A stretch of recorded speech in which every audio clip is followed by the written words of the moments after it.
ठाणे महानगरपालिका सार्वत्रिक निवडणुकीमध्ये वंचित उमेदवारांची प्रभागनिहाय यादी जाहीर करण्यात आलेली आहे। वंचित बहुजन आघाडीच्या उमेदवारांची ही यादी आता जाहीर करण्यात आलेली आहे। या पालिका निवडणुकीसाठी वंचितचे 31 उमेदवार निवडणूक लढणार आहेत। मुंबई पाठोपाठ ठाण्यामध्ये सुद्धा वंचितनं आपल्या उमेदवारांची तगडी फौज आता निवडणुकीत उतरवल्याचं पाहायला मिळतंय। तिकडे भिवंडी महानगरपालिकेमध्ये सुद्धा भाजपनं आता आपलं खातं उघडलेलं आहे। भाजप उमेदवार सुमित पाटील बिनविरोध विजयी झालेले आहेत। प्रभाग क्रमांक 17 मधनं सुमित पाटील यांचा बिनविरोध विजय झाला।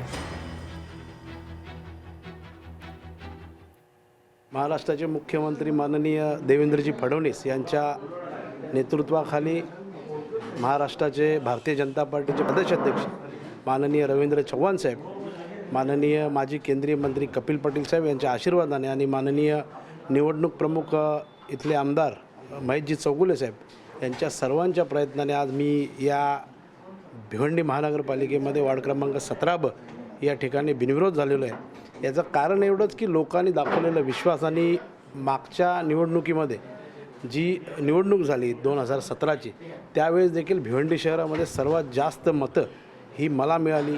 आजच्या दिवशी वर्षाचा पहिला दिवस आहे आणि पहिल्याच दिवशी भारतीय जनता पार्टीने खाता हा भिवंडी शहरामध्ये खोललेला आहे।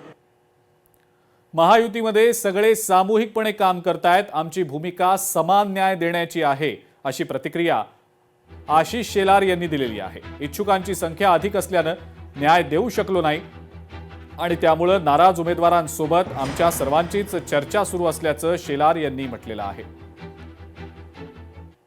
सगळे सामूहिकतेने काम करतो। अमित साटमजी असतील, मी असेल, प्रवीण दरेकर असतील, अतुल भातकाकर असतील, प्रसाद लाड असतील, आमचे सर्व आमदार असतील, आमचा सगळ्यांचा सामूहिक प्रयत्न चालू आहे की सगळ्यांना न्याय देण्यामध्ये आमची भूमिका जरी असली तरी मिळालेल्या जागा त्याच्यावर असलेले उमेदवारांची इच्छुकांची संख्या पाहता सगळ्यांना न्याय देण्याची मानसिकता असताना सुद्धा व्यावहारिकता झालेली नाही आणि मग सगळ्या प्रमुख कार्यकर्ते जे इच्छुक आहेत त्यांना त्यांचं म्हणणं मांडायचं, त्यांचं ऐकलं पाहिजे, काही गोष्टी सुधारल्याही पाहिजेत, पक्ष म्हणून आम्ही त्या सुधारूही। अहिल्यानगर महापालिकेसाठी राष्ट्रवादी काँग्रेसचा दुसरा उमेदवार आता बिनविरोध विजयी झाल्याचं समजतंय। प्रभाग क्रमांक 14 मधनं प्रकाश भागानगरे हे बिनविरोध विजयी झालेत।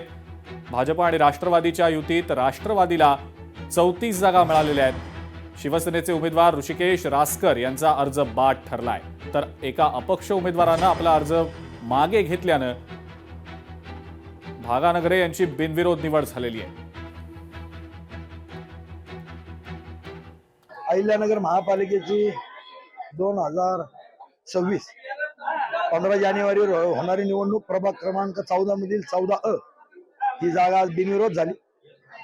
या ठिकाणी माझी निवड झाली, त्याबद्दल सर्वप्रथम मी आमच्या सगळ्याचं श्रद्धास्थान स्वर्गीय अरुण काका जगताप यांना ही निवड समर्पित करतो आणि या शहराचे अहिल्यानगर शहराचे कार्यसम्राट लाडके आमदार संग्राम भैया जगताप यांनी मोठ्या प्रमाणात या शहराबरोबरच आमच्या प्रभागाला जो मोठा विकास निधी दिला, खरं तर त्या माध्यमातून इतक्या मोठ्या प्रमाणात विकास कामं झाल्यामुळं जे आमचे विरोधक सुद्धा होते ते सुद्धा यावेळेला आमच्या बरोबर आले।